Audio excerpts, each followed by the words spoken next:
Welcome to Love Byte. Hello and welcome to the Love Byte platform where we share real stories in an interesting manner. He knocked on Bracken's door. He was his childhood friend. Due to both of them attending different colleges, they rarely met. Lucy was studying engineering and Bracken was studying medicine. Today, Lucy had come to Ahmedabad for his uncle's wedding and thought he should meet his special friend Bracken since the wedding function was in the evening. He wanted to spend 3 to 4 hours with his friend in the afternoon. They would have fun and chat a lot. He wanted to surprise Bracken. He knew Bracken's address because he had sent him a gift at the same address for Bracken's birthday last month. The door opened 2 minutes later and he was surprised, but Bracken seemed even more surprised. Bracken's beard was unkempt and grown. His eyes were droopy as if he hadn't slept in days. He hadn't changed clothes for 2 to 3 days. It seemed like he hadn't even bathed. A slight odor emanated from his body, yet Lucy hugged him in excitement to meet his friend. But Bracken didn't seem particularly enthusiastic. "What's up, buddy? Is everything okay?" Lucy was surprised by Bracken's behavior because Bracken always became lively upon seeing Lucy. "Oh, Lucy, you're here. Come inside," he said somewhat absent-mindedly. The condition of the student room was always bad, but Bracken's room looked as if it had been closed for a year. It seemed like months since it had been cleaned. Cobwebs were everywhere. Dust had accumulated on books. Books were scattered here and there. Lucy cleaned a chair with an old cloth and sat down. Bracken had already sat on the bed as if exhausted. Lucy was now more distressed than surprised. He wondered what had happened to his friend. "Is everything okay? What's with your behavior, Bracken?" Lucy asked, grabbing Bracken's shoulders. When he asked a couple of times and didn't get an answer, Lucy shook him and asked again. Tears welled up in Bracken's eyes. Instead of saying anything, he clung to Lucy as a child clings to its mother when in distress. He started sobbing. Lucy couldn't understand anything. After crying for a while, he said, "Brother, I can't live without her," in a choked voice. "Can't live without whom? Whom are you talking about?" Lucy asked, holding both of Bracken's hands affectionately. "I'm talking about Amiya." "Oh, it's a matter of love." "Meaning serious?" "This age is like that." When Lucy was going to college, his serious father had sat him down alone for the first time and talked about this matter in detail. Lucy was deeply surprised to see his father discussing this subject. But when his father explained and told him everything, he felt proud of his father for saving him from falling into the well before it happened. "Oh," Lucy said in a sympathetic tone. "Bracken, listen. First, freshen up and shave. Until then, I'll clean up the whole room. Then I'll listen to your entire story and understand," Lucy said to his friend with affection. Lucy was like a disciplined and organized student when it came to cleanliness. His mind had lightened up from crying. "Oh, Lucy, I'll clean up myself." "You're a guest," Bracken said hurriedly. "Oh, brother, I'm your friend first." "Please, listen to your friend," Lucy said with love. When a friend says something so lovingly and sincerely, who wouldn't listen to their friend? Understanding this, Lucy sent him to the attached bathroom because in such an environment, neither could he speak properly nor could he listen properly. Once he freshened up, he would speak properly. Lucy started with the books and bookshelf and cleaned up a month's worth of trash in half an hour. Lucy was famous for keeping the cleanest and most organized room in the hostel. Half an hour later, when Bracken emerged from the bathroom, both were astonished. Bracken was amazed to see a completely clean and organized room, and Lucy was amazed to see Bracken looking clean-shaven and well-dressed. "Wow, you've turned this room into a hotel room in such a short time, brother. Your habit of cleanliness hasn't changed even after going to the hostel," Bracken said, impressed with Lucy's work. "And you're looking like the moon in your clean-shaven face," Lucy said, touching his face. Now Bracken was quite relaxed. "Brother, tea?" The tea vendor was at the door with tea. "Wow, you've cleaned up the room," Chota said, looking around the room, and Bracken jumped. He brings tea every morning, so he knew the condition of the room. "Oh, this is my friend's magic," Bracken said, praising Lucy's work with a smile. "Oh, who asked you to bring tea?" Bracken asked Lucy with surprise. "I did. There was a phone number of the tea vendor on the wall," Lucy replied. "Thank you, Lucy. I really wanted to have tea," Bracken said, handing Lucy a cup of tea. Both were quietly sipping hot tea. After the tea was finished, Lucy said, "Now tell me, what's the matter? Who is Amiya and what's the whole story?" Bracken became sad again upon hearing about Amiya, and sadness returned to his face. His hands clasped the chair's arms tightly. "I met Amiya about a year ago. She was a friend of my classmate Lavanya. We met for the first time at Lavanya's birthday party. Our meeting quickly turned into love. She was doing MBA and was very beautiful.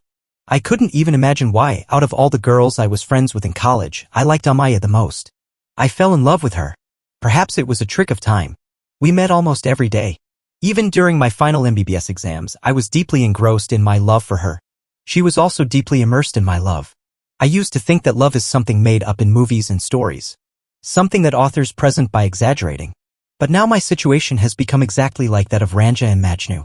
I had decided to spend my entire life with her, and I believed Amiya felt the same way. I had all the qualities to be liked for a perfect marriage. So what happened then, buddy? Lucy asked eagerly. My MBBS studies were completed, and I was preparing for further studies to become a cardiologist. One day she said to me, "Listen, my dad wants to meet you." She was happy and excited. Why? I was curious. For our marriage, she said, revealing the mystery. Marriage? So soon?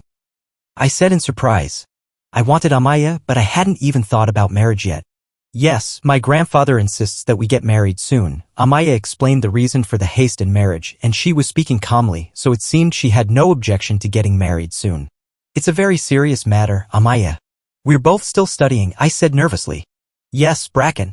My grandfather's words are like orders to me, Amiya said, emphasizing her grandfather's authority. So what did you say then, buddy? Lucy asked, deeply engrossed in Bracken's story. I didn't say anything at that time because I was shocked by the news of marriage.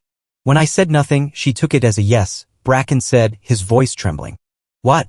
She took it as a yes without your consent. Lucy was surprised. Yes, Lucy. It felt as if she had decided that we would get married without my consent. I also thought that maybe our love had reached such a stage that even if we didn't say yes, we both meant yes. My exams were going on, so I didn't think much about it, Bracken said, his face turning red with embarrassment. So what happened then? Lucy asked anxiously. I couldn't understand what I was feeling. I was happy that I was going to marry Amiya, but I was also sad that it happened so suddenly. After the exams, I thought of spending some time with her. But that didn't happen either. She always found excuses to avoid meeting me. I couldn't understand what had happened to her, Bracken said, his voice choked with emotion. Something's wrong, buddy. Did you ask her? Lucy asked, trying to understand the situation. I didn't ask her because I was afraid of losing her. I couldn't lose her at any cost. She meant everything to me, Bracken said, tears welling up in his eyes again. It seems she was playing a game with you, buddy. It was not love but a game. I think she was cheating on you, Lucy said angrily. Bracken's heart broke upon hearing Lucy's words. He was deeply distressed and confused. He didn't know what to do. He was deeply attached to Amiya. He couldn't imagine living without her. He was now at a crossroads. He couldn't decide what to do. Should he confront Amiya or leave her? No, Bracken, this is not possible. My father cannot wait for so many years. My sister's future is also at stake, as if she had made the decision to get married quickly. I tried to explain to her a lot. But she chose to marry an NRI American of her father's choice and left for America last month, leaving behind her memories and my loneliness. I can't imagine that Amiya would leave me. I am saddened that my love failed. I desired her to the point of madness. Lucy, my love has failed. There was nothing lacking in me. Yet why did time play such a cruel game with me? Bracken started crying again and, crying, said, since then, I neither feel hungry nor thirsty. I haven't even studied a single letter for a month. My specialist entrance exam is next month. Understand that I have become Devdas. He started crying again, resting his head on Lucy's shoulder like a child. Look, Bracken, loving at this age is not wrong. But it is wrong to be broken in love. Your purpose in life was always to become a good doctor, not a lover. Look, how much you have waited. In childhood, your friends used to play, you didn't play. Your friends used to go to watch movies, you didn't watch movies. You also felt like gossiping with your friends, and even here, Bracken, you managed to attend your sister's wedding like a guest in the evening because you had your PMT exam. You forgot all those things in your love. Amiya is gone and will never come back into your life again. And if she sees you in this condition today, she won't feel love for you, but she will hate you and think that it's good she escaped from a person who, due to failure, became disappointed, disheartened, and sad and forgot the dream of his life. Would she marry such a person? Think, Bracken, even for a moment. Because of a broken heart, will you let millions of hearts break in the future? Will you keep yourself deprived of treatment? Did you come to this medical college, come to this unknown city, leave your home just to find a girl's love, or was it to become a very successful and famous cardiac specialist? You have to fulfill the dream you saw before coming here. Bracken, tell the world and yourself that your love failed, but not you, nor did your dream fail.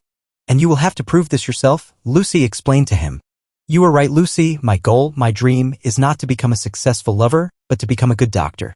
Thank you, friend, for reminding me of all this at the right time, Bracken said, embracing Lucy with determination and confidence. Hold the cards, where have you been lost? Monty asked her husband Lucy with a smile. Oh, until when will you keep thinking? Will you also prepare something? We have to go to Jodhpur tomorrow for the inauguration of Bracken's heart care hospital, she said to him, and he smiled. Thank you for watching my video. If you enjoyed it, please consider liking, commenting, and subscribing for more content.